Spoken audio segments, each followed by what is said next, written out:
चिरां जिल्लानि देवस्रियाव बेसेन लायाजासे सांग्रांथियारि सावस्रि आनजाद बादा खुंदों।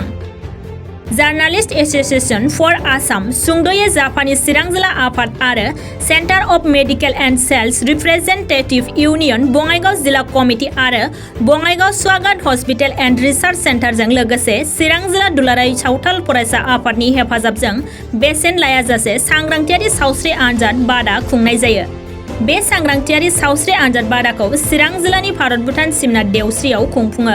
बे सांग्रांथियारि सावस्रि बादायाव ओनसोलनि निखावरि आबादारि आरो फरायसाफोरा हेफाजाबखौ मोननो हादों। बे हाबाफारियाव बङाइगावनि स्वागत देहा फाहामसालिनि सुप्रिन्टेन्डेन्ट डक्टर बिबायसिया, जापानी आफादगिरि अभिजित चौधुरी, चिरां जिल्लानि बिसायख'थि बिबानगिरि पार्थप्रतिम बरुवाजों लोगोसे चिरां जिल्ला सानथालि फरायसा आफादनि आफादगिरि सुलेमन मुर्मु आरो गोबां दैदेनगिरिफ्राबो बाहागो लादोंमोन।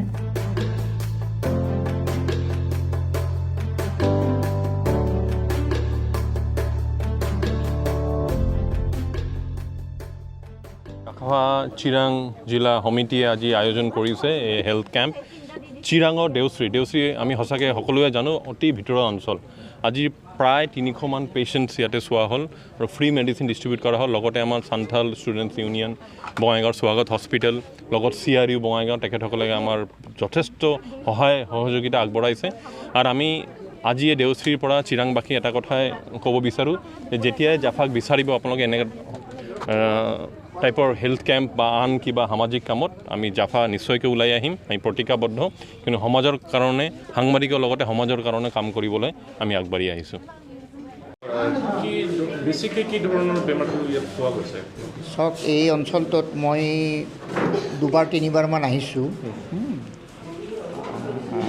মই 93 মানত এবাৰ আহিছিলোঁ। এথেনিক ভায়োলেন্স যেতিয়া হৈছিলে, ইয়াত কেম্প হৈছিলে কিছু, তেতিয়া আহিছোঁ।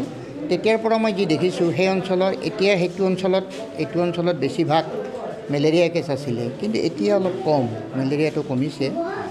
আৰু বেছিভাগ মই দেখিছোঁ ইয়াতে আমি যিমানখিনি বেমাৰী চাইছোঁ প্ৰায় আমি 80টামানৰ ব্লাড চুগাৰ কৰিছোঁ, কিন্তু চুগাৰ আমি 3জন মানুহৰে ধৰা পৰিছে।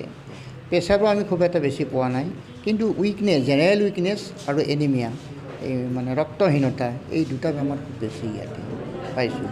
হয়তো ইকনমিক কণ্ডিশ্যন প'ৰ, খোৱা লোৱাবিলাক ঠিকমতে হয়তো নাজানে বা খাব নাপায়, সেইকাৰণে আমি সেইটো বস্তু বুলিয়ে ভাবিছোঁ। তো আপুনি কি ধৰণৰ ব্যৱস্থা লোৱাটো তেওঁলোকক এডভাইচ কৰিব?